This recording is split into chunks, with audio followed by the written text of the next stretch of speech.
Анан мен болсо иш кылып эле мына көрсө коро бышып алып калыптыр. Бойло өрүк.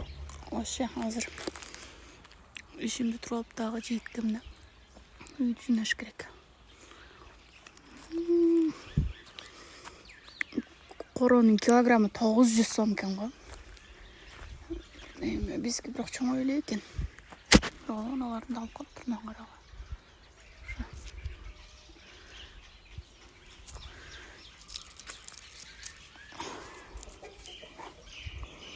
Зато 900 сомго албай мынаны жеп кетейин, а?